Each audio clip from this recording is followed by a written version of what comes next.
Welcome to Top 5 Tips for the Newer Beginning Players for Raid Shadow Legends. Let's go ahead and get right into it. So for number 5, it's going to be the fully clear the campaign. As soon as you start out the game, it's going to be a little confusing and there's going to be high barriers to entry, but a good starting point is the campaign. It has a large amount of rewards as you gain stars throughout the campaign, and at the very end of it, it's going to give you a sacred shard. Now this sacred shard will guarantee you an epic character, and if you're free to play especially, it can be very difficult to pull epic characters at all, so getting this as early as possible will give you that epic character earlier in the game and kind of open up other opportunities or potentially save you a lot of the time on the account. For this reason, I believe the campaign 3-starring all the way through Bruto should be the first thing you should do on your account, especially if you're free to play, and it was the first thing I did as well. Number 4 is going to be the progress missions. Occasionally you're going to be feeling kind of overwhelmed, or you're going to get stuck on the campaign and not really sure what to do. At this point in the game, it's a pretty good decision to go ahead and check out the progress missions, challenges, and the like, and see if there's something you can do next that might give you at least an immediate goal while you're waiting to unlock something that will help you get that next star in the campaign. These progress missions can vary in rewards. Some of them are pretty hot garbage, but a lot of them can be very useful, especially the ones that give you like energy, for instance. Gear that can be dropped through the progress mission rewards can also be very useful as well, as it can be difficult to get gear early on the game as you can't really clear the necessary dungeons. There's sacred shards, legendary books, and even one of the best supports in the game, Arbiter, at the later stages, although it's very difficult to acquire those as some of the progress missions do get very hard. Also keep in mind the progress missions will make you do a variety of things in the game, so it's overall very helpful to your account just to work towards them, as it will increase the overall health of your account.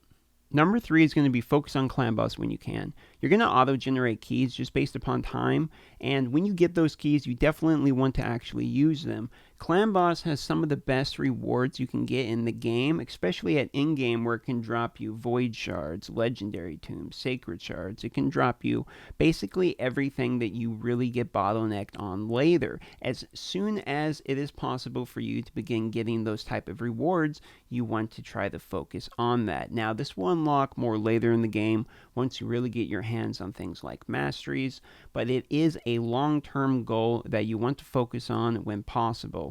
I do have a video which I will put in the description that breaks down clan boss in more detail, gives you an idea of the type of characters to look out for, how to deal that damage, and some basic tips.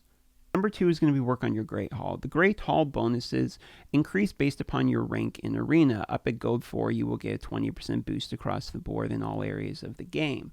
That being said, it is a large amount of grind to increase the stats at the higher end. So you want to start as early as possible getting the Arena medals when you have the time. Arena refreshes typically every 15 minutes, so a really easy way to do this is just go in, have it get refreshed, look for anybody that just has like one character out there real quick, attack them, get your medal, come back in 15 minutes. It's a very easy way to farm medals quickly without really having to take away from doing something else. Also, the Great Hall has accuracy bonuses, which are extremely crucial come late game in Clan Boss, where you need accuracy in order to land the debuffs that tend to be the majority of your damage. All these things add up and make the Great Hall very important to the health of your account and the overall stats that your characters have. For these reasons, you don't want to ignore or sleep on it. Go ahead and get these Great Hall bonuses when you can. Tip number 1 is going to be you're going to want to save for events. Now, if you're a free-to-play player, you may not be able to fully clear every event, pun intended. That being said, you can arm yourself with the weapon of hoarding in an attempt to try to clear these events when they show up. The majority of their target audience is the Dolphin to Whale category, so they're not going to make these events free-to-play friendly. However, what you can do is save the majority of the gems that you have, the silver that you have, the shards that you have, for when either a summoning, an artifact leveling, a character leveling, or an event like the one we have now where it's a artifact raiding type of event show up. you have as many resources saved as possible, so then you can deplete those resources in an attempt to chase towards whatever reward that you choose to try to claim. For example, in the current event, there's an Ancient in the Void Shard and a Skill Tomb book. Now, the free-to-play players may not be able to fully complete this, but you could try to get as far as you could. As an example, maybe you could get the Ancient Shard if you really had a lot of gems saved up for energy or something like that. So it is the same in this game as other mobile games I have played. The best thing you can do as a free-to-play player is save as many resources as possible for limited time, crunch time type of events. This is going to be my top 5 tips for newer players. I hope some of this was helpful. If it was, consider liking and subscribing to this video, as I do more content like this every single day. I love you all. Thanks for watching the video, and I hope you have a great day.